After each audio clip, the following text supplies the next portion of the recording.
Thankfully, the war was coming to a conclusion. Russia had already withdrawn from the battle after the Bolshevik Revolution. The Allied forces had aided the anti-Bolsheviks, however, and this led to long-term mistrust between Russia and the Allies.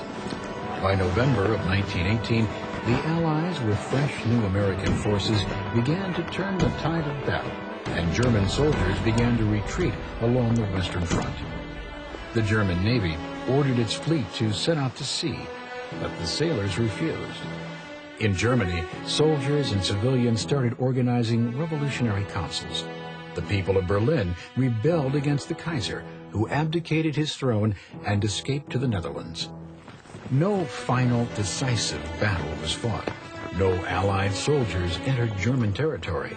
Instead, the German war machine ground to a halt.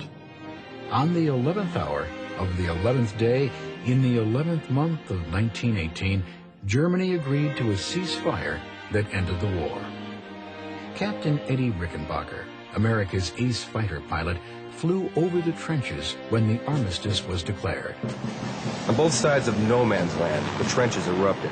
Brown uniformed men poured out of the American trenches, gray-green uniforms out of the German. I watched them throw their helmets in the air, discard their guns, wave their hands. Suddenly, gray uniforms mixed with brown. I could see them hugging each other, dancing, jumping. The bloodiest war to date was finally over. During its 4 long years, more than 30 nations participated in battle and in death.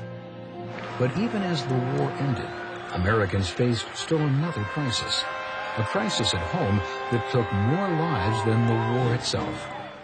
A flu epidemic gripped the country, and approximately 25% of the population fell ill with high fevers, headaches, and often pneumonia.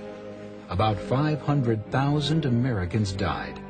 Businesses shut down, telephone service was curtailed, and corpses lay unburied due to a shortage of coffins.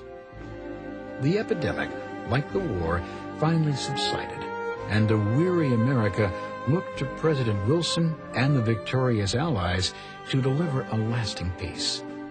Even before the war was over, Wilson had presented his plan for peace to Congress, his 14 points speech. We entered this war because violations of right had occurred, which touched us to the quick and made the life of our own people impossible. Wilson's first 5 points dealt with the issues he felt had caused the war. Nations should no longer engage in secret treaties.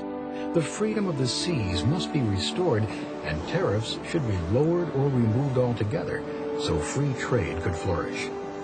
Wilson demanded an end to the arms race and stockpiling of weapons. He declared that the interest and desires of people living in colonies should be considered by the imperialist countries who ruled them. Wilson's next points addressed boundary changes. Advocating the principle of self-determination, Wilson wanted any new national boundaries to be drawn along historically established lines of allegiance and nationality. His last point was the most important to Wilson. He called for the formation of a League of Nations to keep world peace. The members of the League would agree to protect each other from aggression and settle grievances without going to war. Following the ceasefire in December of 1918, Wilson and his wife Edith sailed aboard the SS George Washington for Europe to attend the Versailles Peace Conference. It was the first time in history that an American president left the United States while in office. Wilson was given a hero's welcome. Crowds cheered him. The citizens of Europe saw Wilson as their best hope for a lasting world peace. But the politicians of Europe, particularly British Prime Minister Lloyd George, who had won election on the slogan, "Make Germany Pay," and French Prime Minister Georges Clemenceau, who had lived through 2 German invasions of France, resisted most of Wilson's ideas. To them, the first and foremost goal of the peace treaty was to punish Germany so she could never wage war again. The peace conference did not include the defeated Central Powers, Russia, and the smaller Allied countries. The so-called Big Four, America, Great Britain, France, and Italy, hammered out the peace treaty among themselves. Time and again, Wilson was forced to concede on elements of his 14 points in return for the establishment of the League of Nations. Finally, on June 28, 1919, the Big Four, along with the leaders of the defeated nations, met at the Palace of Versailles to sign the treaty. The Treaty of Versailles created 9 new nations, including Poland, Czechoslovakia, and Yugoslavia, while the borders of other countries were redrawn. 4 sections of the Ottoman Empire were made temporary colonies under the rule of France and Great Britain until they were ready for independence. President Wilson did manage to prevent some of the more extreme punishments, but the treaty demilitarized Germany, banning her Air Force and Navy and limiting her army to only 100,000 men. Germany was ordered to return Alsace-Lorraine to France.